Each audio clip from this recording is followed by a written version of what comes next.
দেখলাম যে একটা গুলি ওর মাথায় লাগলো আর লুটিয়ে পড়লো, সাথে সাথে ওর মাথার থেকে মস্তক কিছু মানে বেশিরভাগ অংশটি বেরিয়ে পড়ে গেছে। ইন্ডিয়ান কিছু ভিডিও হয়েছিল ওদের কাছে, যখন দেখলাম যে ওরা থামতেছে না, ওরা ওদের মতো গুলি করেই যাচ্ছে, তখন আমরা আর থামিনি। এরকমটা ভাবতাম যে সামনে হচ্ছে স্বাধীনতা, পিছিয়ে হচ্ছে পুলিশ বাহিনী। আপনি বলেছেন যে কেউ একজন হয়তোবা আপনাকে অনুদান বা ফান্ডের জন্য কিছু টাকা দিয়েছিল, সেটা আবার আরেকজন মেরে দিয়েছে। এই কিছু কিছু পার্সোনাল থেকে শুনেছি যে মানে ফার্স্ট অবস্থায় যে টাকাটা মেরেছিল সে আনুমানিক 12 থেকে 15 লাখ টাকার মতো মেরেছিল। যা হবার ছিল তা হয়ে গেছে, বাট আমার কিন্তু উদ্যোগ ছিল মৃত্যু পর্যন্ত। জাস্ট একটা হাতিতে চলে গেছে, পরবর্তী পুরোটা জীবন পড়ে আছে। হয়তো আমরা বাবা মা যতদিনে বাঁচবো ততদিন দেখবো, বাট পরবর্তী জীবনটা আর কী হবে। আমি 1971-এর গল্প শুনেছি, পড়েছি, তবে 2024-এ যে আমাকে এরকম সিচুয়েশন দেখতে হবে বা আমাকেও সাথে থাকতে হবে এরকমটা কখনো ভাবিনি। দর্শক, সময়ের গল্পে আপনাদের সবাইকে স্বাগত জানাচ্ছি। আমি তানভীর হাসান। বৈষম্য বিরোধী ছাত্র আন্দোলনে দেশের জন্য আত্মত্যাগ করেছেন অনেকে নিহত হয়েছেন, অনেকে আহত হয়েছেন, কেউ হারিয়েছেন হাত পা বা চিরদিনের জন্য দৃষ্টি। আজকে আমার সঙ্গে উপস্থিত আছেন তেমনই একজন, তার নামটা হচ্ছে আতিকুল গাজী। আপনারা অনেকেই তাকে চিনেন। এই আন্দোলনে অংশগ্রহণ করতে গিয়ে তিনি হারিয়েছেন তার ডান হাতটি। আজকে তার সঙ্গে কথা বলবো, আড্ডা দেবো, অনেক কিছুই জানা আছে। বর্তমানে তার কি অবস্থা সেটিও জানতে চাই। সঙ্গে থাকুন, আশা করি ভালো লাগবে। আতিক, কেমন আছেন? আলহামদুলিল্লাহ, আপনাদের মোটামুটি আগের থেকে অনেকটা সুস্থ আছে। আগের থেকে ভালো আছেন? হ্যাঁ, শারীরিকভাবে সম্পূর্ণ সুস্থ আছেন এই মুহূর্তে? কিছুটা আর কি অসুস্থ, হয়তো বা আর কি 10-12 দিন লাগবে, তখন সুস্থ হয়ে যাবো ক্লিয়ারলি। এটা ডাক্তারের পরামর্শ আর কি দিল। আচ্ছা, কি ধরনের অসুস্থতায় ভুগছেন? এটা হচ্ছে আপনার ঘুমানোর আগে আর কি একটু খুবই ব্যথা করে, প্লাস হচ্ছে জ্বালা পোড়া করে আর কি। তো দেখা যাচ্ছে রাত্রে ঘুমাইতে ঘুমাইতে প্রায় 3-4টা বেজে যায়। এই জ্বালা পড়ার জন্য কি রাত হলেই বাড়ে? হ্যাঁ, রাত্রে হলে আর কি এটা বেড়ে যায়। আচ্ছা, ঠিক আছে। এখন ডাক্তার কি বললো তাহলে? সব শেষ? উনি জাস্ট বলছিল যে আমাকে আপনার ছাড়পত্র দিয়ে বলছিল 14 দিন পরে সে দেখা করার জন্য। তো আমি এখনো যাই নাই, হয়তো বা 2-1 দিন ধরে যাবো। আচ্ছা, এই বিষয়গুলো নিয়ে কথা বলবো। আন্দোলন প্রসঙ্গে চলে আসি। অনেকেই শুনেছে, জেনেছে, তবু আমরা একটু নতুনভাবে জানতে চাই আন্দোলনে আপনার অংশগ্রহণ আর কিভাবে আপনি এই দুর্ঘটনার সম্মুখীন হলেন, বিষয়টি একটু ছোট্ট করে যদি আমাদের বলতেন। তো মূলত আমি আমার এক বড় ভাইয়ের মাধ্যমে আর কি রাজলক্ষ্মী কমপ্লেক্স নায়ক রাজ্যে আমার একটা জব পাই। তো সেখানে আপনার আগে থেকে 3 বছর মতো জব করে যাচ্ছিলাম। তো হঠাৎ করে চলে আসলো এই বৈষম্য বিরোধী ছাত্র আন্দোলন। যখন দেখলাম যে আমাদের ভাইদের উপর নির্মমভাবে অত্যাচার করা হচ্ছে, প্লাস ওদের গুলিবিদ্ধ করা হচ্ছে, কেউ বা আহত হয়ে যাচ্ছে, কেউ বা নিহত হয়ে যাচ্ছে, তো সেই সিচুয়েশনগুলো অ্যাকচুয়ালি আমাকে আমার জব বা আমার ঘরে থাকতে দেয় নাই। বা আমি মনে করি যে সাধারণ মাইন্ডসেট বা মস্তিষ্কের মানুষ যারা আছে তারা কখনো ঘরে বসে থাকতে পারবে না। যদিও তারা পারে, কিন্তু আমি পারিনি, আমি নিজেকে ধরে রাখতে পারিনি। আচ্ছা, একটু মাঝে একটা প্রশ্ন করি, সেটা হচ্ছে যে এই আন্দোলনটা কিসের জন্য হয়েছিল জানা আছে আপনার? হ্যাঁ, এটা আমি ফার্স্ট অবস্থায় শুনছিলাম যে মানে কোটা নিয়ে আর কি আন্দোলনটা শুরু হয়েছিল। তো মূলত হচ্ছে যে মানে কি নিয়ে আন্দোলনটা শুরু হয়েছিল সেটার প্রতি আমি ফোকাস করি। আমি ফোকাস করেছি যে আমার ভাইদের উপর গুলিবিদ্ধ করা হচ্ছে, তাদের যেভাবে অত্যাচার করা হচ্ছে বা তাদের আহত নিহত করা হচ্ছে, সেটা আমাকে অ্যাকচুয়ালি বাধা দেয়নি ঘরে বা দোকানে থাকার জন্য। আমাকে আশ্রয় দিয়েছে রাজপথে নামার জন্য মূলত আর কি। মানে মূলত অন্যায়ের প্রতিবাদ করার জন্য Sure, আপনি confirm. মাঠে নেমেছিলেন। আচ্ছা, কবে থেকে আপনি আন্দোলনে অংশগ্রহণ করলেন, কিভাবে আপনার হাতে এই অবস্থা হলো, এই বিষয়টা একটু। তো মূলত এই বৈষম্য বিরোধী ছাত্র আন্দোলনকে কেন্দ্র করে আমি মেবি 15 বা 16 তারিখ থেকে 15 তারিখে কিছু সিচুয়েশন দেখলাম আর সোশ্যাল মিডিয়াতে ভাইরাল হওয়া। হ্যাঁ, 15 আগস্টের কিছু সোশ্যাল মিডিয়াতে ভাইরাল। জুলাই হবে। সরি, জুলাইয়ের। তো মূলত ওই জুলাইয়ের কিছু সোশ্যাল মিডিয়াতে ভাইরাল হয় কিছু ভিডিও আর কি, যেগুলো আমি দেখার পর নিজেকে ধরে রাখতে পারিনি। আমাকে মনে হয়েছে যে চাকরি এগুলো পরবর্তীতে করা যাবে যদি বেঁচে থাকি। আর ঘরে বসে থাকার মতো সিচুয়েশন তখন ছিল না। আমি যেই ভিডিওগুলো দেখতেছিলাম ওগুলো আমাকে মানে মাইন্ডসেট চেঞ্জ করে দিয়েছে। আমাকে বলছে তুই রাজপথে থাক, তোর বাইরের পাশে থাক। যত একটা সময় আমি নিজেও ছাত্র ছিলাম, আমি ক্লাস 9 পর্যন্ত পড়ালেখা করছি। তো সেই ক্ষেত্রে ছাত্র হচ্ছে আমাদের ভাই, হয়তো ফ্যামিলি আছে অবস্থা একটু ডাউন, যার কারণে পড়ালেখাটা করতে পারিনি। তো অন্যরা তো আমাদের ভাই, একটা সময় তো ছাত্র আমিও ছিলাম, আর তাদের পাশে থাকাটা আমি জরুরি মনে করতাম। তো সেই ক্ষেত্রে আমি মেবি 16 তারিখ থেকে ওদের সাথে থাকার পর প্রতিনিয়ত লড়াই করে যাচ্ছিলাম। তারপর হচ্ছে 18 বা 19 জুলাই আর কি, ওই দিন ফার্স্ট গুলিবিদ্ধ হই আমরা ছিড়াগুলি দিয়ে। মোটামুটি একটা ভালো আহত হয়ে গেছিলাম। তারপর আমি আহত বলতে কি ধরনের আহত হচ্ছিলেন তখন? আমার চামড়া ফুটোয়ে আপনার ছিড়াগুলিগুলো ঢুকছিল। তো ওখান থেকে হ্যাঁ, তো ওখান থেকে কিছু ছাত্র ভাইরা আপনার 2 আঙ্গুলের মাধ্যমে টিপ দিয়ে বের করে দিচ্ছিল, আর কিছু থেকে গেছিল।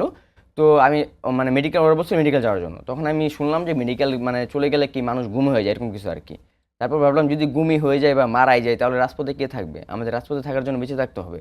তো আমি মেডিকেল না গিয়ে আপনার এলাকার ফার্মেসি থেকে ওরা আমরা যে কিছু গুলি ছিল যেগুলো আপনার ব্লেডের মাধ্যমে কেটে আর কি বের করে দিছে। তো ওখান থেকে মোটামুটি ওই দিন রাতটা চলে যায়, জাস্ট কি ব্লাড টপ হয়েছে, কিছু মেডিসিন দিয়ে ওগুলো খেয়ে ব্লাড টপ হয়েছে। পরের দিন আবার রাজপথে চলে যাই। তো মোটামুটি হচ্ছে আপনার আমি এই ডিরেক্ট গুলি খাওয়ার পর্যন্ত 3বার মানে এই ছিটাগুলিতে আহত হয়েছে। তো হচ্ছে লাস্ট 5 তারিখ যেদিন আমি গুলিবিদ্ধ হই ডিরেক্ট গুলিতে, 5 আগস্ট। 5 আগস্ট। তো মূলত ওদিন আপনার 11টা থেকে মেবি আমি অ্যাটাক থাকি ওদের সাথে। তো 11:30 থেকে 12টার কাছাকাছি তখন একটা ভাই, আমি হচ্ছে মানে আমি শুরু থেকে ফ্রন্ট সাইডে থাকতাম। আমি সবাইকে সাহস দিতাম আর কি, যে এরকম বলতাম যে প্রয়োজনে আমি আগে মরবো, আমি আপনাদের আগে যাব, আপনি আমার পিছে আসেন, তারপর আমরা এগিয়ে যাব, আমরা পিছু পা হবো না। তো এরকমটা ভাবতাম যে সামনে হচ্ছে স্বাধীনতা, পিছে হচ্ছে পুলিশ বাহিনী, আমরা কোথায় যাব? তো অবশ্যই আমরা সামনে যাব, সেরকমটা ভেবে সামনেই যেতাম প্রতিবার। তারপর আমি অনেকে সাহসও দিতাম। তো সেই ক্ষেত্রে আমি ফ্রন্ট সাইডে ছিলাম একটা খাম্পার আড়ালে, আর হচ্ছে সামনে আপনার পুরো ফাঁকা জায়গা। আর ওরা ওদের মতো ইন্ডিয়ান কিছু ভিডিও হয়েছিল ওদের কাছে, যেমন হচ্ছে আমি বাংলাদেশের প্রতিটা আপনার আইন শৃঙ্খলা বাহিনীর ইউনিফর্ম চিনি, তো ওইগুলা কিছুটা কিছু ইন্ডিয়ানও ছিল ইউনিফর্মগুলো। আর আমাদের আপনি থানাতে নিশ্চিত সেখানে ইন্ডিয়ান কনফার্ম ইউনিফর্ম আমাদের ছিল? থানাতে আপনার ইন্ডিয়ান কিছু পাওয়া গেছে আর কি, ওদের রুপিগুলো আর কি, শিওর। ওইটা হচ্ছে আমি ইনজুরিড হওয়ার আসার পর একটা ভিডিওতে দেখছি আর কি, যে থানা পুড়িয়ে ফেলার পর আর কি পাওয়া গেছে। তো সেখানে ওরা কি করতেছে, এলোপাতাড়ি গুলি করতেছে রিলোড, যেই গানগুলো মানে পুলিশ বা আইন শৃঙ্খলা বাহিনী ইউজ করা রাইট না, যেমন AK-47। যত আমি একজন গেমিং লাভার, আমি প্রায় 6 বছর মতো ফ্রি ফায়ার গেম খেলেছি, সেক্ষেত্রে মোটামুটি সব গানই চিনি। তো ওরা চায়না রাইফেল প্লাস হচ্ছে AK-47 ওগুলো ইউজ করছে আন্দোলনে, যেগুলো ওদের ইউজ করা রাইট ছিল না।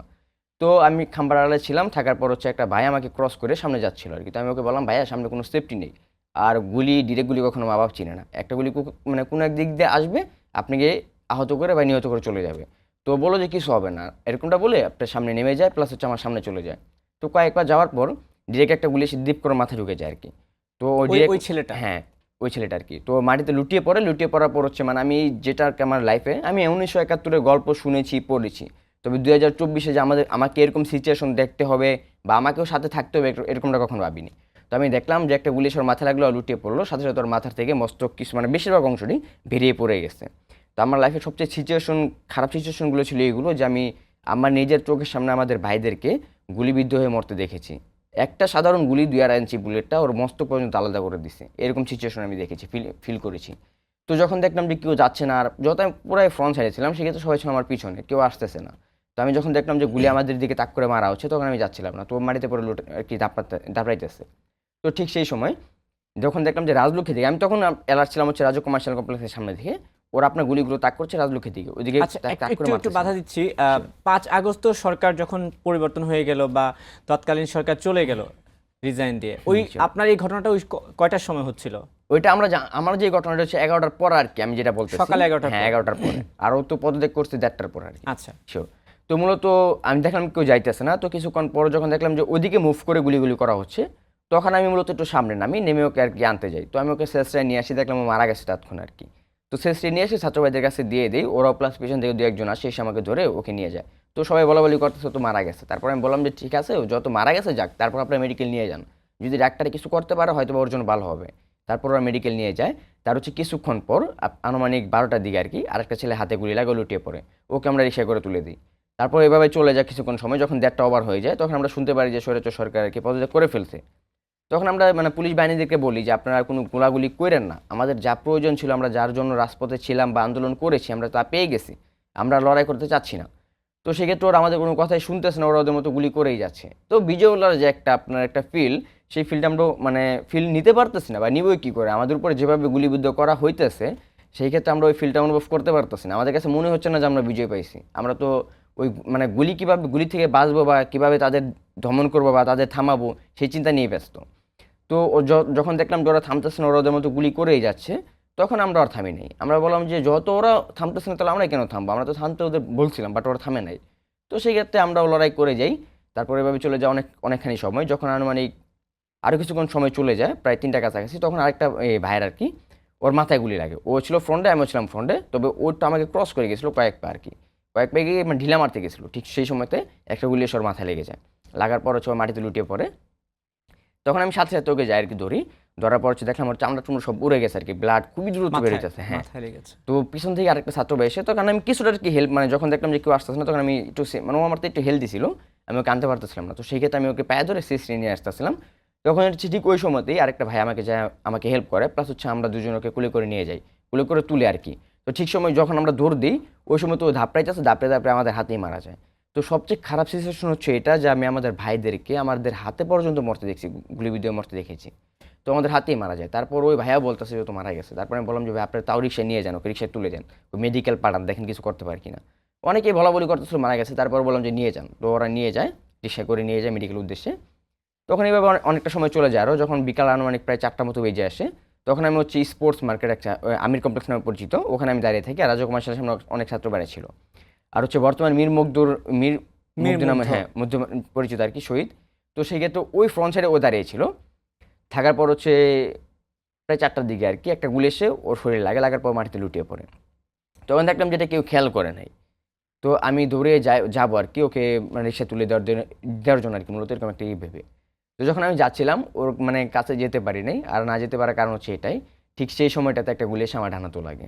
ডান হাতে? হ্যাঁ, আমার ডানাতে লাগে। কোন জায়গায় লেগেছিল ডান এটা হাতে? কনির উপর লেগেছিল এই গুলিটা আর কি। জায়গাটাতে? হ্যাঁ, তখন আমি 2-3 সেকেন্ড পর আর কি মানে বুঝতে পারি বা আমি তাকায় দেখলাম যে আমার হাতটা ঝুলতেছে, আর এরকম অনুভব হচ্ছে যে আমার হাতে কোনো হাড় নেই, জাস্ট চামড়া দিয়ে হাতটা ঝুলতেছে।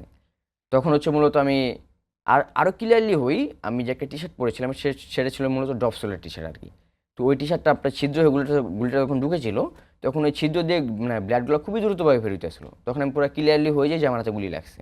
তো আমার সাথে আমার একটা ফ্রেন্ড ছিল শাকিল নামে। আমি যখন চিল্লান দিয়ে বলি যে আমার হাতে গুলি লাগছে, তো আমি ছোটো থেকে একটু স্ট্রং আর কি, সেই ক্ষেত্রে আমি নিজের এনার্জি দিয়ে দৌড়াইতেছিলাম বিশ্বের উদ্দেশ্যে।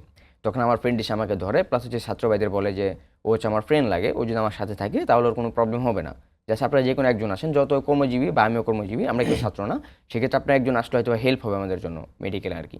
তো ধন্যবাদ অলওয়েজ সে একটা ভাইকুলা ভাইয়াকে। ঠিক সেই সময় একটা মানে রিক্সা না পাওয়ার ফলে একটা ভাইকুলা ভাই আসে, এসে আমাকে ভাইকে করে তুলে নিয়ে যায় আর কি। তো উত্তরাতে কি সেন্টার কোনো এক পরিচিত নাম মেডিকেল আর কি, সেখানে আমাকে ভর্তি করা হয়। তো ওরা আধা ঘন্টার মতো ট্রিটমেন্ট নেয়, নিয়ে হচ্ছে আমার ব্লাডটা অফ করে। তারপর প্রায় ঘন্টাখানিক পর আপনার 4তলায় নিয়ে যায়। এখন আমি নার্ভাস যে ওরা আমার মানে বুলেটটা বের করতে গিয়ে আমার রগগুলো কেটে ফেলছে নাকি বুলেটটা ঢুকে কেটে গেছে। তো ওরা যখন আমাকে মানে ব্যান্ডেজটা রিপ্লে খুলে বুলেটটা বের করে, ঠিক সেই সময় মানে আমার শরীরে ব্লাডগুলো মানে ছিটে আর কি আমার উপর দিয়ে একটা নার্সের শরীরে যেয়ে লাগে। তো ডাক্তার এটা মানে দেখার ফিনকি পর দিয়ে রক্ত বের হচ্ছিল হ্যাঁ, যেটাকে হ্যাঁ, বলে? খুবই দ্রুত আর কি। তো ডাক্তার এটা দেখার পর একটু ঘাবড়িয়ে যায়, প্লাস হচ্ছে ঘাবড়িয়ে যেয়ে বলে যে ওকে হৃদরোগে নিয়ে যেতে হবে। ওর তো মানে হাতের অবস্থা খুবই খারাপ আর কি, যদি হাতটা বাঁচাতে হয় তাহলে ওখানে নিয়ে যেতে হবে, ওখানে রগের কাজ করা হয়।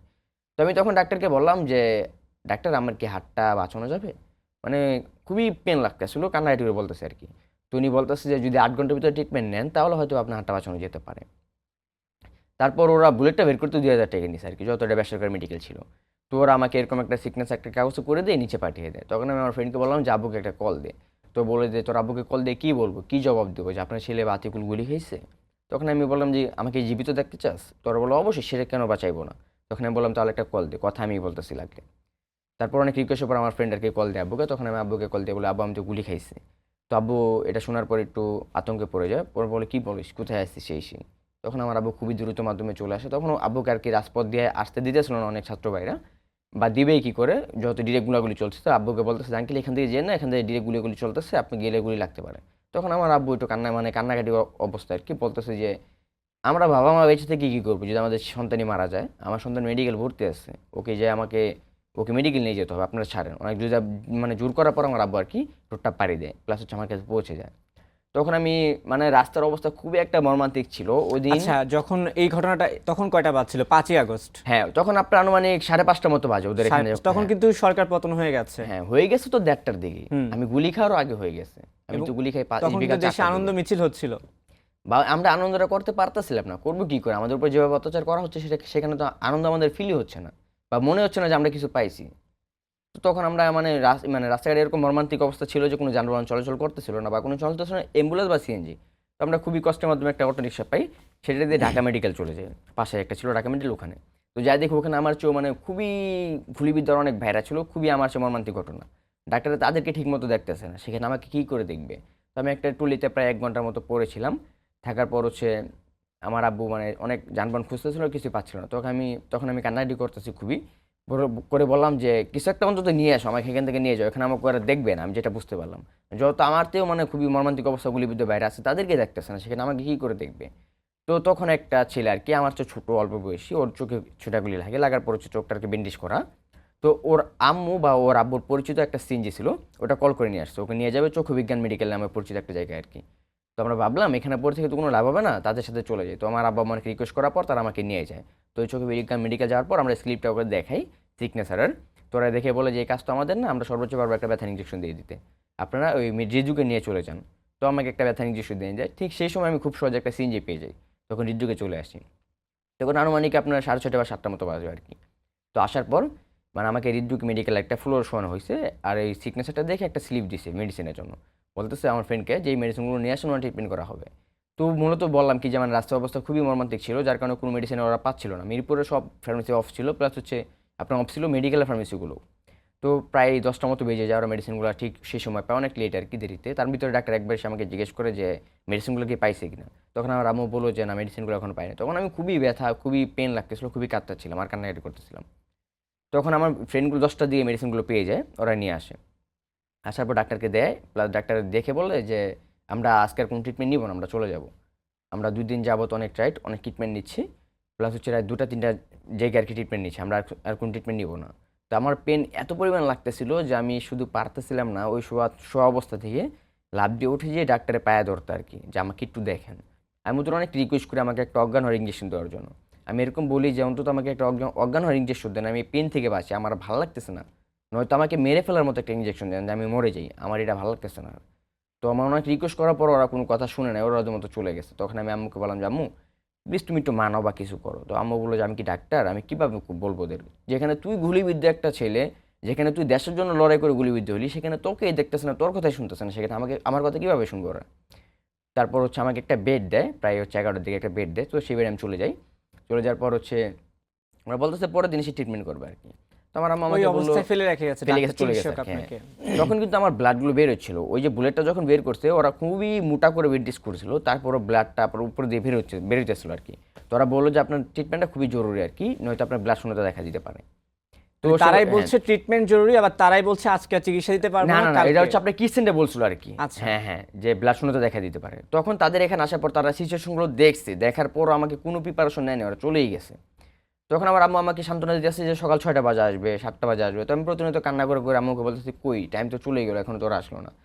তো সরকারি মেডিকেলের নিয়ম হচ্ছে 8:30 থেকে 9টার ভিতর চলে আসে। বাট তখন তারা এই টাইমে আসে না, ওরা আসছে 10টার পর। এসে আপনার রাউন্ডে নামে পরিচিত, সেই রাউন্ডে ব্যস্ত। তখন আমার দিকে আসে না কেউ। তো আমি খুবই কান্নাকাটি করতেছিলাম, খুবই পেন লাগতেছিল। তখন ওরা আমাকে মানে কান্না শুনে, খুবই জোরে কান্না করার শুনে, মানে এই কান্না করতেছিলাম সেটা শুনে আর কি, দু একটা ডাক্তার আসে, এসে আমাকে দেখে। দেখার পর আমার হাত, মানে আম্মুকে জিজ্ঞেস কী হয়েছে, তো আম্মু বললো যে ওর তো হাতে গুলি লাগছে। তো আমার হাতটা দেখার পর মানে ওরা বলতেছে ওর তো হাতের অবস্থা খুবই খারাপ, ওকে অপারেশন থিয়েটারে নিয়ে আসো, ও তো ইমার্জেন্সি হয়ে গেছে। তখন মূলত আমার কথা যে মানে ওরা বলছে 8 ঘন্টা বেশি ট্রিটমেন্ট নিলে হাতটা বাঁচানো যাবে, তখন আমি হাতটা নাড়াচাড়া করতে পারতাম। কিন্তু পরের দিন আমি হাতটা নাড়াচাড়া করতে পারি না, তখন আমার হাতটা অলরেডি কালো হয়ে গেছে, প্লাস এরকম লাগতেছে আমার রক্ত চলাচল করতেছে না আর কি, এটা পুরো অফ হয়ে গেছে। তখন মানে আগের দিন ওরা আমাকে কোনো দামই দিল না, আমি এত পেন লাগতেছে, এত কান্না করতেছি, সেটার দিকে মনোযোগী দেয় নাই। পরের দিন এসে বলতেছে ইমার্জেন্সি। যে যাই হোক, তারপর আমাকে অপারেশন থিয়েটারে নিয়ে যায়, ইঞ্জেকশন দেয় গাড়ির ভিতর দিয়ে, আপনার অজ্ঞান করে। অজ্ঞান করার পর হচ্ছে মূলত আমি আশেপাশে তাকে আর কি, তাকে দেখে আর কি অবস্থা, মানে সব কিছু যন্ত্র দিয়ে ভরা আর কি। তখন অজ্ঞান হয়ে যায় এক পর্যায়ে। তখন আমার হাতটা পুরোটা কাটে, কাটার পর রগগুলো ওরা বের করে দেখে যে মানে হাতের রগগুলো আর কি মারা গেছে। তখন আমি অজ্ঞানে থাকি, সেই অবস্থা আমার আব্বুকে ডেকে নিয়ে যায়, ডেকে নিয়ে গিয়ে যে মানে দেখিয়ে বলে যে ওর তো হাতটা রাখা যাবে না, হাতটা কেটে ফেলতে হবে। তো আমার আব্বু বললো যে ওর তো এখনই মানে চাকরি করে চলতে হয়, পরবর্তী পুরোটা জীবন পড়ে আছে, হয়তো আমরা বাবা মা যতদিনে বাঁচবো ততদিন দেখবো, বাট পরবর্তী জীবনটা ওর কী হবে, ওকে কে দেখবে, কীভাবে চলবে, ওর তো এখনই জব করে চলতে হয়। তো সেই ক্ষেত্রে আমার আব্বু অনেক কান্নাকাটি করে, প্লাস ওদের রিকোয়েস্ট করে যে প্লিজ আপনি একটু হাতটা বাঁচানো ট্রাই করেন। তখন ওরা বলতেছে না, এটা হাতটা বাঁচানো যাবে না, যদি হাতটা রাখেন তাহলে হয়তো বা সর্বোচ্চ 2-3 মাস পরে ও সারা শরীর ইনফেকশন হয়ে যাবে হাতের মাধ্যমে, ও মারা যেতে পারে। তো যদি ওকে বাঁচাতে চান তাহলে হাতটা কেটে ফেলতে হবে। তো আব্বু অনেক রিকোয়েস্ট মানে করার পর ওরা শুনলো না, প্লাস আব্বুকে রিপ্লাই দিল যে তাহলে আপনারা ওকে বেডে নিয়ে যান, আমরা একটু ভেবে দেখি কী করা যায়। তখন হচ্ছে আমাকে একটা মানে ওই সেম বেডেতে পাঠিয়ে দেওয়া হয়। তো ওরা সারাদিন এভাবে চলে যায়, ভাবতেছে কী করবে আর কি। তো আমার আব্বু আমার পাশে থাকে, তখন আমার ব্লাড চলতেছিল আর কি। তখনও ব্লিডিং হ্যাঁ, হচ্ছে? ব্লাড মানে না না, ব্লাড আমাকে মানে দিতেছিল আর কি আচ্ছা, অপারেশন ব্লাড আগে। হ্যাঁ দিচ্ছিল। হ্যাঁ। আচ্ছা আচ্ছা। তখন ওই ব্লাডটা ভালো ছিল না, যার কারণে আমার শরীরটা ঝাঁকি দিয়ে জ্বর এসে পড়ে, প্লাস ঘুমটা ভেঙে যায়। তখন আমি তাকিয়ে দেখি যে আমার পাশে আর কি আব্বা আমার শুয়ে আছে, প্লাস আমার হাতটা বেন্টিস করা আর ব্লাড চলতেছে। তখন হচ্ছে মানে এভাবে চলে যায় সারাদিন। তারপর হচ্ছে ডাক্তাররা মেবি 6:30 বা 7টার দিকে আসে সন্ধ্যার সময়। এসে আব্বুকে বলতেছে যে আমরা অনেক ভেবেচিন্তে দেখলাম এটা আমাদের দ্বারা হবে না, আপনি নিটুর পঙ্গুতে নিয়ে চলে যান, ওখানে হয়তো বা প্লাস্টিক সার্জারির মাধ্যমে কিছু হইতে পারে। তারপর আমার আব্বু বললো কী বলেন, এটা সারাদিন এভাবে ফেলিয়ে রাখলেন, এখন সারাদিন চলে গেলো, এখন এসে বলতেছেন যে চলে নিয়ে যেতে। তারপর ওরা বলতেছে যে আমরা তো একটা মেডিসিন দিয়ে দিচ্ছি ওকে, মেডিসিন থাকা অবস্থা যদি ওরা ট্রিটমেন্ট নেয় তাহলে ওই মেডিসিন থাকা অবস্থা হয়ে যাবে, আর লেট হবে না, খুব তাড়াতাড়ি ট্রিটমেন্ট নিবে, আপনি নিয়ে চলে যান। মানে ওরা পারতেছে না জাস্ট আমাদের ঘাড় ধরে বের করে দিতে আর কি, হাসপাতাল থেকে হ্যাঁ, হৃদরোগ? হৃদরোগ থেকে। তারপর এক পর্যায়ে আমার আব্বু আমাকে নিয়ে আর কি বের হয়ে যায়, প্লাস আমরাও বেরিয়ে আসি। তারপর হচ্ছে সিএনজিতে করে চলে আসি নিটুরে। তো নিটুরে আসার পর হচ্ছে নিটুরে একটা ডাক্তার আমাকে দেখে বলতেছে যে ওকে আজকে ভর্তি করানো যাবে না, ওকে নিয়ে চলে যান, কালকে এসেন। ওই অবস্থাতে? হ্যাঁ, ওই অবস্থাতে। তো আমার আব্বু বলতেছে কী বলেন এসব, এই সিরিয়াস রুগী নিয়ে আমি কোথায় যাবো এখন, আপনার প্লিজ ওকে একটা ভেট দেন, প্লাস ওকে রাখেন। তো অনেক রিকোয়েস্ট মানে করার পর ওরা আমাকে রাখে না, প্লাস চলে যায়। তখন আমার আব্বু অনেকক্ষণ চিন্তা ভাবনা করে যে ভাবে কী করা যায়। তখন 5-6টা আনসারকে একসাথে 5টা আনসারকে একসাথে ডাকে আর কি, ডেকে বলে যে আমার এই ছেলেকে একটু ভর্তি করানোর ট্রাই করেন প্লিজ, ওর তো অবস্থা খুবই খারাপ। তখন ওরা বললো যে যেখানে ডাক্তারই ভর্তি করে না সেখানে আমরা আনসারে কীভাবে ভর্তি করাবো। তখন আমার আব্বু বললো প্লিজ একটু ট্রাই করেন। তারপর ওরা বললো যে ঠিক আছে, তারপর আমরা এই যত আপনার অ্যান্সার, তো সেক্ষেত্রে যত এখানে অনেক দিন ধরে জব করেন সেক্ষেত্রে আপনাদের একটা রিকোয়েস্ট ওরা মানতেই পারে, এটা স্বাভাবিক, ওরা মানবে। তারপর ওরা রিপ্লাই দিল যে হ্যাঁ আমরা বলবো, তবে আমাদেরকে 2000 টাকা দিতে হবে। মানে ওই অবস্থাতে ওই আপনাদের কাছে অবস্থাতে টাকা চাচ্ছে টাকা আনসার। যাচ্ছে। তাদের জন্য এত কিছু করলাম, সেখানে আমাকে ভর্তি হতে 2000 টাকা ঘুষ লাগবে, তার সরকারি মেডিকেল যেখানে আমাদের সম্পূর্ণ ফ্রিতে পাওয়ার কথা। হুম হুম। তো এক পর্যায়ে আমার আব্বু বলে যে ঠিক আছে আপনাদেরকে 2000 টাকা দিব, ওকে তাও ভর্তি করেন। তো দেখলাম ওরা 5জন ডাক্তার রুমে গেলো, গিয়ে পর মানে পরামর্শ করলো আর কি। 5-6 মিনিট পর ফিরে এসে বলতেছে যে ওকে বেড দিবে, আমাদের টাকা দেন। তখন আমার আব্বু 1000 টাকা দেয় আর কি। আনসার হ্যাঁ আনসারকে, ওরা মানে 1000 টাকা নিবে না, অনেক রিকোয়েস্ট মানে করার পর 1000 টাকা নিছে, তবে খুশি না আর কি, একটু বেজার মুখে চলে গেছে। তখন দেখলাম 3টা ডাক্তার আসছে ভর্তি হওয়ার পর আর কি। টাকা দেওয়ার পর আনসার হ্যাঁ। ব্যবস্থা করে দিয়েছে। 3টা ডাক্তার এসে আমাকে দেখলো, দেখে আমার হাতে ছুরি দিয়ে আঘাত করে বলতেছে আপনি কি কোনো ব্যথা পাচ্ছেন। তখন আমি বললাম যে না, আমার কাছে এরকম কিছু মনে হচ্ছে না যে আমি কোনো ব্যথা পাচ্ছি। তখন ওরা সেম অ্যান্সারটা দিল যে ওর হাতটা কেটে ফেলতে হবে, এটা রাখা যাবে না আর কি। তো আমার আব্বু আম্মু সিমভাবে কান্নাকাটি করে রিকোয়েস্ট করতেছে ওদের। তো আমি ওই ফাঁকে আর কি আব্বু আম্মুকে বললাম যদি আমার হাতটা কেটেই ফেলতে হয় তাহলে আমি বাঁচবো না, আমি মারা যাবো, হোক সেটা নিজের ইচ্ছায় বা অন্য কোনো মাধ্যমে, বাট আমি বাঁচতে চাই না, কারণ এখন আমার চাকরি করে চলতে হয়। পরবর্তী জীবনটা আমাকে কে দেখবে, এক হাতের মাধ্যমে কীভাবে চলবো আমি, এটা হয়তো চলা অনেক টাফ হয়ে যাবে, আমি এভাবে বাঁচতে চাই না। তারপর আমার আব্বু আম্মু ওদের কথা মেনে নেয়, প্লাস হচ্ছে আমাকে মানিয়ে নেয় যে দেখ তুই হচ্ছিস আমাদের সন্তান, তুই আমাদের আব্বু আম্মু বলে ডাকবি, আমাদের সামনে আসবি, সেটা আমরা দেখবো, অনেক ভালো লাগবে। বাট তুই যদি 2-3 মাস পরে সরাসরি ইনফেকশনে মারাই যাস, বাবা মা বেঁচে থাকা অবস্থায় সন্তান মারা যাওয়াটা খুবই কষ্টকর, আমরা সেটা দেখতে চাই না। তো অনেক কিছু বলে আমাকে এক পর্যায়ে মানিয়ে নেয়, প্লাস আমিও মেনে নিই। তারপর আমি আব্বু আম্মুকে বললাম যে তোমাদের যেটা ভালো মনে হয় তোমরা সেটাই করো। তখন হচ্ছে আমার আব্বু আম্মু সেম সেটা ডাক্তারকে দেয় যে আপনাদের যা ভালো মনে হয় আপনারা তাই করেন। তো এক পর্যায়ে আমাকে ওইভাবে মানে সারাদিন চলে যায়, প্লাস হচ্ছে আমাকে একবার এসে বলে যায় যে সারাদিন কিছু মানে এখন থেকে রাত 12টা অবধি কিছু খায়েন না, আপনার অপারেশন করা হবে। তো আমি এক পর্যায়ে 5 তারিখ থেকে কিছু খাইতেছি না, সে স্যালাইনের মাধ্যমে চলতেছে আর কি জীবন, এমনিতেও খাই না, প্লাস তখন খাওয়ার কোনো ইচ্ছে নেই আর কি। যত যেই কথাটা শুনলাম যে আমার হাতটা কেটে ফেলতে হবে, সেখানে নিজেকে ধরেও রাখতে পারতেছি না। খাবার কি মানে খাবার তো এই এটা স্বপ্নের জিনিস, এটা তো মানে মনে আসছে যে খাবো আমি। তখন রাত 12টা বেজে যায়, আমাকে অপারেশন থিয়েটার রুমে নিয়ে যায়। তখন সেমভাবে আমি সব আশেপাশে দেখি, দেখার পর দেখলাম অনেক যন্ত্রপাতি ভরা। তখন মানে অপারেশন থিয়েটার রুমে ঢুকে দেখলাম যে 2টা ডাক্তার যারা আমাকে ওটি করবে আর কি, তারা ফেসবুক ইউজ করতেছে। তো আমি অনেক রিকোয়েস্ট করলাম যে আমার খুবই খিদে লাগছে, আপনি একটু প্লিজ ট্রাই করেন একটু তাড়াতাড়ি করার জন্য। তারপর ওরা ফেসবুক ইউজ করতেছে। তখন এক পর্যায়ে ওরা বলে যে আপনাকে কি মানে আপনাকে কি কাজ করাবে আপনি কি জানেন? তখন আমি বললাম হ্যাঁ আমি জানি, আমার হাতটা কেটে ফেলতে হবে। তো তখন এরা একটু আশ্চর্য হয়ে যায়, প্লাস আশ্চর্য মানে বলে আর কি, মানে ওর সামনেটাকে বলে আর কি যে এত ছোট একটা ছেলে আর একটা ডান হাত কেটে ফেলতে হবে, অথচ সেখানে সেখানে তার মনোযোগ নেই, সে আমাকে আরো তাড়াতাড়ি করার জন্য বলতেছে। তো আমার পাশে আরেকজন রুগী ছিল, ওর হচ্ছে পায়ে আপনার রিং লাগানো, ওর পা কেটে ফেলতে হবে। হুম হুম। তো আমি বললাম যে আগে আমারটা করে দেন। তারপর ওরা আমার রিকোয়েস্ট মানে শুনে আর কি, শোনার পর আমার আগে করে দেয়। তখন আমার সেমভাবে ঘাড়ে ইঞ্জেকশন দেয়, দেওয়ার পর হচ্ছে অজ্ঞান করা হয়। অজ্ঞান করার পর হচ্ছে আপনার অক্সিজেন লাগিয়ে দেয়, অজ্ঞান হই নাই তখন, অক্সিজেন লাগিয়ে দেয়, ধীরে ধীরে আর কি সেন্সটা চলে যাচ্ছে। তো এক পর্যায়ে আমি বুঝতে পারি যে আমার হাতটা খুবই ধারালো, খুবই চিকন কিছু একটা মাধ্যমে রাখা হয়েছে, সেটা ঘুরতেছে, প্লাস হচ্ছে আমার হাতটা কাটা পড়তেছে। 5 তারিখ 7 তারিখ খুবই ভাঙা মন ছিল আমার, খুবই মানে কান্নাকাটি করতেছিলাম 2 দিন, যে আমার পরবর্তী লাইফটা নিয়ে, প্লাস একটা আমার হাত নেই, আমি এই বা হাতের মাধ্যমে কীভাবে চলবো পরবর্তী জীবন সেটা নিয়ে। যত আমি ডাইনাতে অবস্থা ছিলাম সেক্ষেত্রে আমার বায়াতে চলাটা খুবই ট্রাফ হয়ে যাবে, সেই সিচুয়েশনগুলো নিয়ে আর কি। মানে আমাকে একদিক দিয়ে খুবই পেন দিতেছিল এই বিষয়গুলো, আর আমি কান্নাকাটি করতেছিলাম। যখন দেখলাম যে দেশের মানুষ আমাদেরকে মানে দেখতেছে, প্লাস আমাদের পাশে আছে, এরকম আশ্বাস দিতেছে হয়তো বা পরবর্তী সময়ে থাকবে, তখন ধীরে ধীরে একটু স্ট্রং হতে লাগলাম যে না, আমরা যে দেশের জন্য লড়াই করেছি, যে মানুষগুলোর জন্য লড়াই করেছি, তারা আমাদের পাশে থাকবে, এরকম আশ্বাস দিতেছে বা বর্তমান সময়ে আছে। তাহলে এই কষ্টটা কোনো ফ্যাক্ট না। যত আমার একটা উদ্যোগ ছিল হয়তো বা মরবো না, হয়তো বা বিজয় নিয়ে ঘরে ফিরবো, বাট আমরা বিজয় পেয়ে গেছি, আমি কিন্তু মারা যাই নাই। আমার উদ্দেশ্য ছিল কিন্তু মৃত্যু পর্যন্ত, বাট একটা অঙ্গ চলে গেছে। আমি অনেকের দেখলাম যে 2 হাত পা নেই, তারও বেঁচে আছে, তাদের দিকে দিকে মানে তাকে আমি আমাকে লড়াই করে যেতে হবে পরবর্তী জীবনটাকে। আমি হারতে রাজি না, আমি আগেও হারতে রাজি ছিলাম না, এখন হারতে রাজি না। আমি দেখবো যে এই জীবনটা কীভাবে চলে।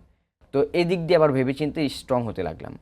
তো এক পর্যায়ে আমাকে মানসিক চাপ দিতেছিল যে আমার পরবর্তী জীবন নিয়ে, আবার স্ট্রং হতে লাগলাম যে পরবর্তী জীবন হয়তো বা দেশের মানুষ থাকবে, যত আশ্বাস দিতেছে আর কি। তো এক পর্যায়ে দেখলাম যখন সবাই দেশের মানুষ আস্তে আস্তে আমাকে দেখতেছে, তখন আমার নিজেকে স্ট্রং করতে লাগলাম, প্লাস স্ট্রং হয়ে যায় আর কি। ঠিক আছে আতিক, শুনলাম গল্পটা। একটা প্রশ্ন আসলে করতে আমার কষ্ট হচ্ছে, তবু আমি প্রশ্ন করতে চাচ্ছিলাম। Sure. যখন আপনার হাতটা কেটে ফেললো আর যখন আপনার জ্ঞান ফিরলো, মানে আমরা তো ধরুন 2 হাত দিয়ে অভ্যস্ত, পানি খাওয়ার সময় হাত নিচ্ছি, ভাত খাওয়ার। আপনার যখন কিছু ধরতে ইচ্ছা হলো, যখন দেখলেন হাতটা নেই, আসলে প্রথম যখন অনুভব করলেন, একটু কি বলবো? যখন আমি এই বললাম যে জ্ঞানটা ফিরলো আর কি, তখন আমি একটু ডাইন সাইডে তাকাই আর কি, তাকে দেখে আমার হাতটা নেই, তখন একটু ভেঙে পড়ে আরো বেশি আর কি। যাই হোক, এখন কি আর করার আছে, যেটা চলে গেছে সেটা নিয়ে তো ভাবলে লাভ নেই। আসলে যা হবার ছিল তা হয়ে গেছে, বাট আমার কিন্তু উদ্যোগ ছিল মৃত্যু পর্যন্ত, জাস্ট একটা হাতি তো চলে গেছে। একটা অভিযোগ আছে, এই আন্দোলনে যারা অংশগ্রহণ করেছে তাদেরকে আসলে কেউ না কেউ প্রলুব্ধ করে মাঠে নামিয়েছে। অনেকে আবার বলছে যে টাকা দেওয়া হয়েছে আন্দোলন করার জন্য। যারা এই অভিযোগগুলো করে মূলত হয়তো বা তাদেরকে টাকা দেওয়া হয়েছে, তাদেরকে জোর করে নামানো হয়েছে, বাট আমাকে জোর করে নামানো হয়নি। আমি আমার নিজের স্বইচ্ছে নেমেছি, প্লাস হচ্ছে আমাদের মানে ফ্রেন্ড সার্কেল যারা ছিল তাদেরকেও ডেকে এনেছি। 5 তারিখ তো 1:30টার সময় সরকার পতন হয়ে গেল, কনফার্ম। কিন্তু তারপরেও কেন পুলিশ এত উগ্রভাবে আক্রমণ চালালো? যেটা বলছিলেন যে 3টা 4টার সময়ও তারা গুলি ছুটছিল, এবং আপনি বলছেন যে অন্য দেশের সৈনিকদেরকেও আপনি দেখেছেন বা অন্য দেশের বাহিনীর কেউ ছিল বলছেন আপনি, কেন? এটা হচ্ছে আমি আপনাকে বলি, গুলিবিদ্ধ করা হচ্ছে, যেমন ওই যে বললাম যে কিছু আপনার বিজিবি ছিল ওখানে, তো তারা হচ্ছে কি মানে রিলোড নিতেছে, প্লাস হচ্ছে রিলোড নিয়ে সাথে সাথে মেরে দিচ্ছে আর কি, মানে কোনো কাউকে তাক করতেছিল না। তখন তখন তারা কি করতেছিল, গানগুলো শুট করে করে এয়ারপোর্ট উদ্দেশ্যে রওনা দিতেছিল আর কি। তখন হচ্ছে রাজলকের পাশে যে ছাত্রগুলো ছিল তাকে মানে তারা তাদেরকে যেতে দিতেছিল না, সেই ক্ষেত্রে ওরা যেতে পারতেছিল না, কিন্তু ওরা চাচ্ছিল, সর্বোচ্চ চেষ্টা করতেছিল যে আমরা ফায়ার করে করে সেই উদ্দেশ্যে রওনা দিব আর কি। কনফার্ম। মানে আপনার বক্তব্যটা হচ্ছে সেখানে যারা ছিল তাদের উদ্দেশ্য ছিল এয়ারপোর্ট যাওয়ার, হ্যাঁ, কিন্তু confirm। শিক্ষার্থীরা ঘেরাও করে রাখায় তারা যেতে পারছিল না, এবং এই কারণে তারা ফায়ার ফায়ার করছিল। করে দিয়ে যাচ্ছিল আর কি। তো আমাদের উদ্দেশ্য মানে আমরা তাদেরকে বলতেছি, এরকমও বলছি যে আমরা আপনাদের সাথে লড়াই করবো না, আপনারা স্টপ থাকেন, কিন্তু তার স্টপ মানে ছিল না, তারা তাদের মতো ফায়ার করেই যাচ্ছিল। আচ্ছা, প্রতিদিনই কি আন্দোলনে যেতেন? প্রতিদিনই ছিলাম। প্রতিদিন? আমি হচ্ছে কিছু কিছু সময় যখন মাঝখানে আমার মার্কেটটা খুলে দিয়েছিল আর কি, তখন হচ্ছে মানে আমার বসকে আমি বলতাম যে আমি আধা ঘন্টার জন্য একটু নিচে যাই, চাটা খেয়ে আসি। তখন আমার মিথ্যা বলে হ্যাঁ দিতেন? হ্যাঁ, তখন আমার বস আমাকে বলতো যে বাইরে তো অনেক গোলাগুলি হচ্ছে, তুই কোথায় যাবি, একটা গুলি এসে লেগে পড়লে তো মারা যেতে পারিস, তার চেয়ে বেটার হবে তুই দোকানে থাক। তারপর আমি অনেক জবরদস্ত করে আর কি আধা ঘন্টার কথা বলে মার্কেট থেকে নামতাম, চাটা খাওয়ার কথা বলে, যে আমি এরকম বলতাম যে আমি ওই পাশে যাবো আর কি, এই পাশে দিয়ে যাবো না। তুই আধা ঘন্টার কথা বলে 2-3 ঘন্টার জন্য আর কি আন্দোলনে যুক্ত থাকতাম। তারপর আমার এই বস আমাকে কল দিতে থাকতো যে আধা ঘন্টা কথা বলে গেছে, এখন আসতেছে না, ওর কি হয়েছে একটু কল দিয়ে জানি, বা ও কি আছে কিনা তো জানি আর কি, আশেপাশে আছে কিনা।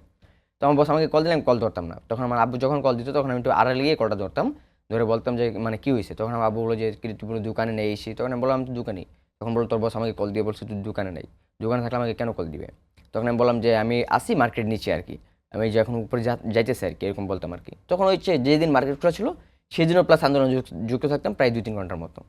আচ্ছা, তার মানে হচ্ছে আপনার বাসায়ও জানতো না যে আপনি আন্দোলনে যেতেন? হ্যাঁ, বাসায় আমাকে একটা সময় জানতে পারছি, মানে সোশ্যাল মিডিয়াতে ভাইরাল একটা ভিডিও প্রকাশ পাইছিল, সেখানে আমার আম্মু দেখছিল। আম্মু দেখে বলতে তুই না বলে দোকানে থাকিস, প্লাস যখন মার্কেট অফ থাকে তখন আশেপাশে থাকিস বাসার, বা মাঠে খেলা করিস, তাহলে এই ভিডিওতে কে? তখন আমি বললাম একদিন গেছিলাম দেখার জন্য আর কি, হয়তো বা সেই ক্লিপটা মানে আর কি চলে আসছে। তখন বলো যদি দেখার জন্যই যাস তাহলে তুই ফ্রন্ট মানে সবার সামনে কি করে। তখন আমি বললাম যে আমাকে মানে পরিচিত একজন ভাই ছিল, সে ডাক দিয়েছিল, তো আমি জানার জন্য গেছি আর কি। তখন অনেক কথা মানে কাটিয়ে দেয় আর কি, অনেক কথা বলে কাটিয়ে দিয়ে কথাটা জানতে দিই না তাদের। কিন্তু এই যে নিয়মিত আন্দোলনে যেতেন, ফিরে আসার পর কোনো হুমকি খাননি, থ্রেট দেয়নি কেউ আপনাকে? এই ধরনের কোনো ঘটনা ঘটেছে? মূলত হচ্ছে মানে আমাদের এলাকায় হয়তোবা 2-1 জন ছিল যারা ছাত্রলীগ করতো, তারা আমাকে মানে মানা করছিল যে মানে আমি তাদের খুব ক্লোজ ছোট ভাই ছিলাম, সেই কারণে আমাকে তো এরকম হুমকি দেয় না, যা বলছে যে যাইস না। তারপর আমি তাদের কথা শুনি, আমি কেন যাবো না, সেখানে আমাদের ভাইদের মেরে ফেলা হচ্ছে, যেখানে আমার ভাইদের নির্মমভাবে অত্যাচার করা হচ্ছে, সেখানে আমি কিভাবে ঘরে বসে থাকবো, অবশ্যই আমি যাবো। এরকম আচ্ছা, বলে যাইতাম। এবার একটু সমসাময়িক বাস্তবতায় ফিরে আসি। 2 মাস তো হয়ে গেছে। অনেকে অভিযোগ করছেন আপনার মতো আহত যারা ছিলেন যে তারা ঠিকমতো চিকিৎসা পাচ্ছেন না। আপনারও কিছু অভিযোগ ছিল সেই সময়টাতে। Confirm। এবং আমরা রিসেন্টলি 2-3 দিন আগেও দেখলাম যে অনেককেই হাসপাতাল থেকে ট্রান্সফার করে দেওয়া হচ্ছে, কিংবা বলা হচ্ছে যে এই মুহূর্তে এত লম্বা সময় চিকিৎসা সম্ভব না। আপনি যেহেতু নিজেই হাসপাতালে ছিলেন, এই অভিযোগ এবং বর্তমান প্রেক্ষাপটে কি কোনো বক্তব্য আছে কিনা? তো মূলত হচ্ছে আমি মানে আপনার গুলিবিদ্ধ হওয়ার পর আপনার হচ্ছে 6 তারিখ বা 7 তারিখ রাত পর্যন্ত খুবই অবহেলার মাধ্যমে চলা আমার জীবনটা, মানে চিকিৎসার ক্ষেত্রে খুবই অবহেলা ছিল ওদের। তো হচ্ছে আপনার 7 তারিখের পরবর্তী সময়টাতে আমি যতদিন মেডিকেল ছিলাম, হ্যাঁ আমি বলবো আমার ডাক্তার কলেজের এক্সপার্ট, তিনি আমাকে খুবই আদর করেছে, প্লাস হচ্ছে আমার সম্পূর্ণটা তিনি দিয়েছে। আচ্ছা, যদি আচ্ছা। পারতো তাহলে হয়তো মানে এক্সট্রা কিছু দিত আর কি। উনি আমাকে নিজের সন্তানের মতো আদর করেছে। এটা হচ্ছে 7 তারিখের পরবর্তী যে সময়টা ছিলাম আমি। তো বর্তমান যারা আর কি আপনি যে অভিযোগটা তুলে ধরলেন বা বললেন যে এরকম অভিযোগ অনেকে দিছে, তো সেক্ষেত্রে আমি শিওর না, যত আমি মেডিকেল না আর কি। বা আমাদের একটা গ্রুপ আছে আপনার আহত ব্যক্তিদের গ্রুপ, আচ্ছা, সেই আচ্ছা। গ্রুপটা হ্যাঁ গ্রুপটা তো আমার ঠিকমতো দেখে মানে ঢোকা হইতেছে না, প্লাস দেখতে পারতেছেন আর কি। হয়তো বা আপনি যত অভিযোগটা করছেন তাহলে আজকে যে দেখবো যে ওদের সমস্যা রেখে আর কি। যত ওই গ্রুপটা কারা চালাচ্ছে? ওই গ্রুপটা হচ্ছে মূলত আমরা 6 জন ছিলাম হেড আর কি। সবাই তো আর মিডিয়ার সামনে বা সব জায়গাতে সব অ্যান্সার দিতে প্রস্তুত না, প্লাস কথা বলতে পারবে না। সেক্ষেত্রে আমরা ওদের বলার পর ওরা বলতেছে যে আমরা তো আপনাদের মতো সুস্থ না আর কি, আমরা একটু বেশি অসুস্থ, সেক্ষেত্রে হয়তো আমরা যেতে পারবো না সব জায়গায়। প্লাস আপনারা যে 5-6 জন আছেন যারা মানে খুবই কথা বলতে পারেন, তারাই যে আপনি জিনিসগুলো আর কি বেক আপ করেন। তো সেক্ষেত্রে তিতুমির কলেজের ছাত্র সালমান ভাই ও থাকে, প্লাস আমিও থাকি, মামুন থাকে, তো এরকম বাবু থাকে, এরকম আমরা 6 জন মোট আর কি থাকি। তো আমরা 6 জন হচ্ছে প্রায় 350 আহত ব্যক্তির ভিতরে 6 জন হেড আর কি। আমরা সেই গ্রুপটা দেখাশোনা করতেছি, প্লাস যেখানে আমাদের প্রয়োজন পড়ছে সেখানে আমরা যাচ্ছি। আচ্ছা, চিকিৎসা সহায়তার বাইরে পাশাপাশি কি আর কোনো সাহায্য কিছু কি সরকার বা বৈষম্য বিরোধী ছাত্র আন্দোলনের যারা নেতা আছে বা ওখান থেকে কিছু কি আপনারা পেয়েছেন বা সরকার পাচ্ছেন? আন্ডার থেকে এখনো তেমন কোনো সহযোগিতা পাই না। প্লাস হচ্ছে সমন্বয়ক সার্জিস আলম, সে তার সাথে আমাদের প্রায় 3বার মিট হয়। প্লাস হচ্ছে তাদের সাথে আমি একটু ফ্রি মাইন্ডে কথা বলি। তো তিনি আমাকে একবার কিছুটা আর কি আর্থিক সহায়তা করে, প্রায় 50,000 টাকা মতো সাময়িক সময় চলার জন্য, আর আমাদের আশ্বাস দেয় আমাদের জন্য কাজ চলতেছে। তো আমরা সেটা শিওর ছিলাম না যে আমাদের জন্য কাজ চলতেছে কিনা। তো শিওর হওয়ার জন্য আমরা হচ্ছে ক্যাম্পাসে যাই ওদের, যার পর ওদের সাথে কথা বলি। তো ওনারা আমাদেরকে বলে যে আপনারা যে কোনো একজন নাম্বার বলেন, ফোন নাম্বার বলেন আর কি। আমরা বললাম সালমান ভাই তোমার নাম্বারটা বলুন। ওনার নাম্বার বলার পর ওরা নাম্বারটা টাইপ করে আমাদের একটা লিস্ট দেখায় যে দেখেন এখানে সবাই আছে। এটা শুধু ঢাকা না, এটা পুরো বাংলাদেশ, আমাদের একটু সময় লাগবে। তো ওরা আমাদের প্রায় 3-4 মাসের মতো সময় চায়। তো আমরা সেটাকে আর কি একটু হক তর্কাতর্কি বা একটু ঝামেলা আর কি। তো আমরা অনেক করার পর রিকোয়েস্ট বা তর্কাতর্কি করার পর ওরা জিনিসটা একটু আগিয়ে নিয়ে আসে, বলে যে তাহলে আমরা আপনার সাময়িক সময় চলেন, আমরা পরবর্তী মানে যেই সময়টা আপনারা আমাকে দিয়েছেন বা আমরা নিয়েছি সেই সময় ভিতরে আপনাদের কাজ হয়ে যাবে, এরকম আশ্বাস দেয় আর কি। আর হচ্ছে বর্তমান সময় চলাটা আর কি, যে আমি হয়তো বা একটা সময় জব করে চলতাম, যত এখন জব করে চলতে পারতেছি না, সেই ক্ষেত্রে হচ্ছে দেশের মানুষ আমাদের বললাম যে আমাদের দেখতে আসতেছে, প্লাস জীবন নিতেছে।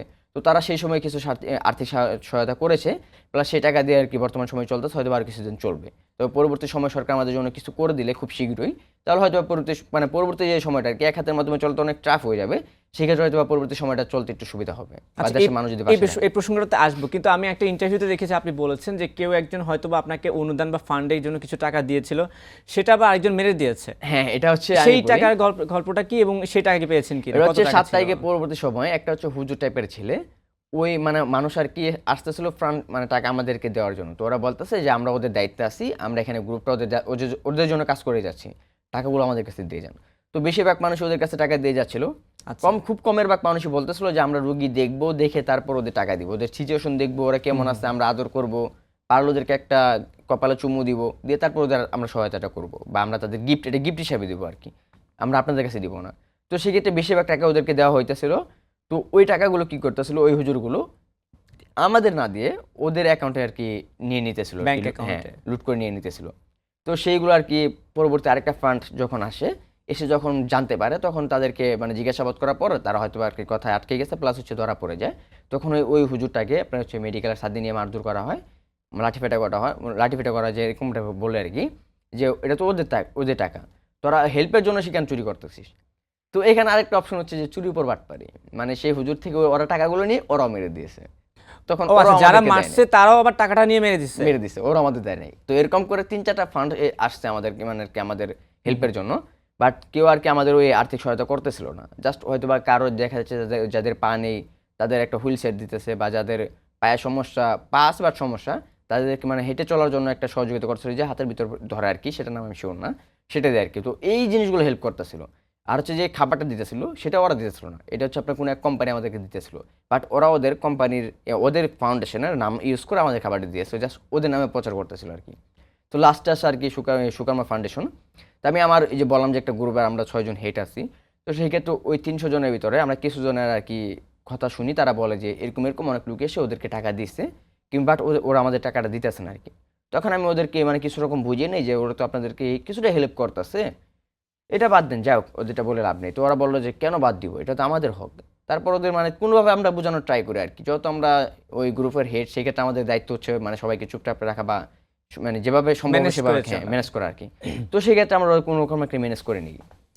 তো সেক্ষেত্রে মানে তারা কত টাকা মেরেছে ফান্ডের থেকে বলতে পারেন? এটা তো আমি এখনো শিওর না, তবে আমি কিছু পার্সোনাল থেকে শুনেছি যে মানে ফার্স্ট অবস্থায় যে টাকাটা মেরেছিল সে আনুমানিক 12 থেকে 15 লাখ টাকার মতো মেরেছিল। বাট ওই টাকার ওই টাকাটা হচ্ছে তারা মানে ওই হুজুরটাও নিতে পারেনি, ওই যে চুর উপর বাটপারি, সেই টাকাটা তাদের মারধর করে তারা নিয়ে নিয়েছে আর কি, আরেকটা ফাউন্ডেশন আর কি। এই বিষয়টা কি আপনার সার্জিস আলম বা তাদের সঙ্গে যখন দেখা হয়েছে তুলে ধরেছিলেন যে আপনাদের না, সহায়তায় মূলত আসলে হচ্ছে টাকাটা নিয়ে দিয়েছে? তাদের কাছে আমাদের যাওয়ার কারণ হচ্ছে এটাই যে আমাদের জন্য ঠিকঠাকভাবে কাজ চলতেছে কিনা এতটুকু জানার জন্য আর কি। তখন যখন ওরা আমাদেরকে শিওর দিয়ে দেয়, তখন আমি এখানে সার্জিস ভাইকে কিছু কোশ্চেন করি যে ভাইয়া, আমার ফ্যামিলিতে আমার আব্বা মা এখন বেঁচে আছে, আমার হয়তোবা আমি 2-3 মাস বা 5 মাস চাকরি না করলেও চলবে, তারা হয়তোবা কোনো রকম মানে আর কি কষ্ট করে হলেও জীবনটা যাপন করতে পারবে। বাট যারা বিবাহিত, দাম্পত্য জীবনে ব্যস্ত, যারা দিনমজুর কাজ করে, রিক্সা চালায়, ভ্যান চালায়, তাদের দেখা যাচ্ছে একদিন কাজে না গেলে পরবর্তী দিনটা চলা খুবই টাফ হয়ে যাবে। তো তাদের জন্য অন্তত কিছু করেন আপনারা। তো তাই যেহেতু আপনার মানে যারা ভ্যান চালায়, রিক্সা চালায় বা সাময়িক সময়ের জন্য কাজ করে দৈনিক, দৈনিক আর কি, তো তাদেরকে মানে টাকা কেউ দিবে না, তাদের আর্থিক সহায়তা করবে না। যত তারা সুস্থ ছিল তখনই কেউ দিবে না, তারা দিনমজুর কাজ করে, তাদেরকে টাকা দেবে বিশ্বাস করে। আর এখন তো অসুস্থ, এখন তারা দিবে না। তখন সাজিদ সালাম ভাইয়া বললো যে ঠিক আছে, আপনারা যত কোশ্চেন করলেন এটা, তো এই বিষয় নিয়ে আমরা কালকে মেডিকেল যাবো, মেডিকেল এরকম যারা আছে তাদের আমরা কিছুটা মানে সাময়িক সময় চলার জন্য আর্থিক সহায়তা করব। আচ্ছা আতিক, এখন তো অনেক চ্যানেল আপনার ইন্টারভিউ নিচ্ছে, আপনাকে ডাকছে, আপনি যাচ্ছেন, কথা বলছেন, বাস্তবতা কি? আপনাকে তো অনেক কোম্পানি থেকে অনেক অফার দেওয়া হচ্ছে, আমি যদি ভুল না করি। অবশ্যই। তো সেগুলোর ক্ষেত্রে আসলে আপনার মন্তব্য কি, বা আপনার আসলে ভবিষ্যৎ প্ল্যানিংটা কি, কি করবেন এখন জীবনে? তা আমি বলি যেমন একটা আর কি, যে সোশ্যাল মিডিয়াতে ভাইরাল হওয়া মানে খুবই, ধরেন কেউ একজন খুবই ভাইরাল হয়েছে, দেখবেন তাকে মানে তার সাথে ছবি তোলার জন্য অনেকেই আসবে। যখন দীর্ঘ একটা সময় চলে যাবে, যখন ওর আপনার ইয়াটা একটু লো হয়ে আসবে কনফার্ম, তখন দেখবেন ধীরে ধীরে আর কেউ যাচ্ছে না। তো হয়তো আমরা এখন আন্দোলনে যুক্ত থেকে আমরা আহত হয়েছি, প্লাস হয়তো অনেকে ডাকতেছে। বাট একটা সময় আমার যে মাইন্ডসেটটা, হ্যাঁ আমি হয়তো বা খুবই জ্ঞান কম আমার, তো তারপর আমি যতটুকু জ্ঞান আছে মানে যেটা দিয়ে অনুমান করতে পারি, সেটা দিয়ে আমি ভাবি যে একটা সময় কেউ রাখবে না। সেই সময় পরবর্তী জীবনটা আমাদের দেশের মানুষ বা দেশের সরকারকেই করতে হবে অবভিয়াসলি।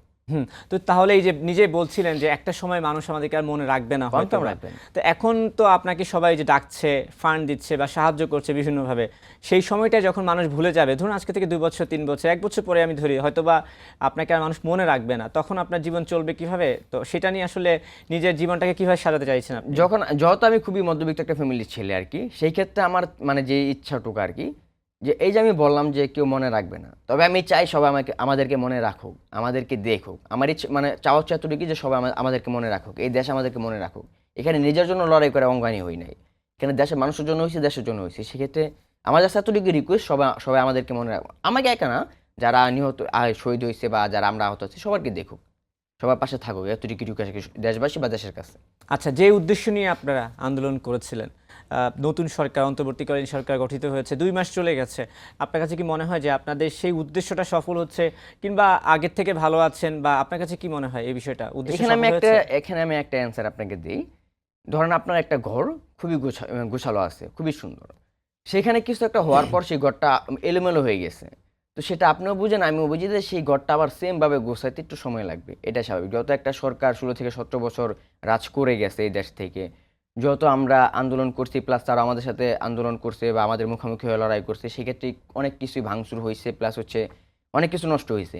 সেই ক্ষেত্রে সেই জিনিসগুলো গুছিয়ে আসতে একটু সময় লাগবে, সেটা আমরাও বুঝি, আপনারাও বুঝেন। হয়তো আর 6 মাস বা 8 মাস সময় লাগবে সেমভাবে দেশটা গুছিয়ে আসতে আর কি। কৃত্রিম হাত, শিওর। এখন তো বৈশ্বিকভাবে কৃত্রিম হাতের একটা ব্যবস্থা আছে, আপনার কাছে কি এই ধরনের কোনো প্রস্তাব এসেছে কিনা, কৃত্রিম হাত লাগিয়ে দেওয়া, আমার বা কাছে এই ধরনের মোটামুটি আপনার হ্যাঁ, sure। ইচ্ছা আছে কিনা? মোটামুটি হচ্ছে প্রায় 4-5টা অফার আসে আর কি। তো হচ্ছে ব্র্যাক যে প্রায় প্ল্যাটফর্মটা, তো আমি তাদেরকে আর কি বলি যে হ্যাঁ, আমি আপনাদের কাছ থেকে নিব, প্লাস হচ্ছে তাদেরকে কনফার্ম দিই। আমাকে এক আমেরিকা থেকে একজন লোক আর কি বলছে যে বাংলাদেশি? হ্যাঁ, বাংলাদেশে আর কি। উনি হয়তোবা এই আওয়ামী লীগ সরকারের ভয় আর কি বাংলাদেশে আসতে পারেন আর কি। তো তিনি আমাকে বললো যে আপনি হাত লাগান, যত টাকা খরচ পড়ে আমি দিব। তো হচ্ছে ব্র্যাকে যত আমার দায়িত্ব নিয়ে নিছে, প্লাস হচ্ছে আমি তাদেরকে কথা দিয়েছি তাদের কাছে যাব, সেক্ষেত্রে আমি তাদের কাছ থেকে নিব। হয়তোবা তাদেরটা দিয়ে বর্তমান সময় চলবো, যদি পরবর্তী সময় মনে হয় যে এর চেয়ে উন্নত মানে আমার হাত প্রয়োজন আছে, তো সেই ক্ষেত্রে আমি তাদের সাথে কন্ট্যাক্ট রাখবো, প্লাস তাদেরকে বলবো যে আমার এই হাতটা দিয়ে এরকম কিছু করতে পারতেছি, তবে এরকম কিছু আমার দরকার। তো সেক্ষেত্রে হয়তো ওনারা আমাকে হেল্প করলে তাহলে একটু ভালো হবে আর কি। শেষ প্রশ্ন, নতুন বাংলাদেশ বিনির্মাণ হচ্ছে এখন বাংলাদেশে, আন্দোলন করলেন, আপনি আহত হয়েছেন, তো এখন এই বাংলাদেশ নিয়ে, ভবিষ্যৎ বাংলাদেশ নিয়ে আসলে আপনার স্বপ্ন কি? ওই যে আমাদের স্বপ্ন এটাই হচ্ছে যে মানে সবাই সবার মত প্রকাশ করতে পারো, সবাই স্বাধীনভাবে চলাচল করতে পারো, কারো যেন পালিয়ে বাঁচতে না হয়।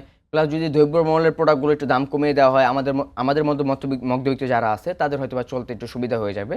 আর হচ্ছে যে মানে একটা দল ক্ষমতা আসলে আরেক দলের যেন ভয় না পেতে হয় আর কি। এই জিনিসগুলো আমি নিয়ে খুবই ভাবি যে মানে আমি যে জিনিসগুলো দেখলাম যে আওয়ামী লীগ ক্ষমতা থাকলে বিএনপির পালিয়ে বাঁচতে হয় বা বিএনপি বিএনপি ক্ষমতা থাকলে আওয়ামী লীগের পালিয়ে বাঁচতে হয়, এই জিনিসটা যেন না হয়। সবাই যেন এই স্বাধীন দেশে স্বাধীনভাবে বুক ফুলে চলতে পারে, মুখ ফুলে কথা বলতে পারে। অবভিয়াসলি আচ্ছা ঠিক আছে, শেষ করবো তো, দেশবাসীর উদ্দেশ্যে কিছু বলার আছে? দেশের মানুষ আমাদের জন্য দোয়া করুক এটাই চায়, বা যারা শহীদ হয়ে গেছে তাদের জন্য দোয়া করুক। আর হচ্ছে জাস্ট এতটুকু রিকোয়েস্ট, এই দেশ বা এই দেশের মানুষ যত নিজের জন্য লড়াই করি নাই বা নিজের জন্য অঙ্গানী হই নাই, যত তাদের জন্য হয়েছে, তাদের জন্য রাজপথে ছিলাম, সেই ক্ষেত্রে জাস্ট এতটুকু রিকোয়েস্ট তারা আমাদের দেখুক বা আমাদের পাশে থাকুক। আমাদের এই হয়তোবা তারা আমার পাশে থাকলে আমার পরবর্তী জীবনটা আর কি, আমার হ্যাঁ আমার একটা হাত নেই, আমি কিন্তু এখন এটা ভাবি না যে আমার হাতটা নেই, আমি জাস্ট এখন এটা ভেবেই চালিয়ে চালিয়ে দিচ্ছি প্রতিটা দিন আর কি, যে আমার যে হাতটা নেই সে হাতটা হচ্ছে এই দেশের মানুষ, আপনারা সবাই, আর হচ্ছে এই পুরো বাংলাদেশ। আর যেই হাতটা আমার আছে, আমার ভাই হাতটা, এটা হচ্ছে আমার বাবা মা। আর হচ্ছে এই ভাইয়াতের মাধ্যমে যদি আপনারা সবাই পাশে থাকেন বা পরবর্তী সময়টা পাশে থাকবেন এরকম আশ্বাস দেন, তাহলে হয়তো আমি আমার এই এক হাত দিয়ে আমার বাবা মাকে নিয়ে পরবর্তী জীবনটা খুবই সহজে পাড়ি দিতে পারবো আর কি।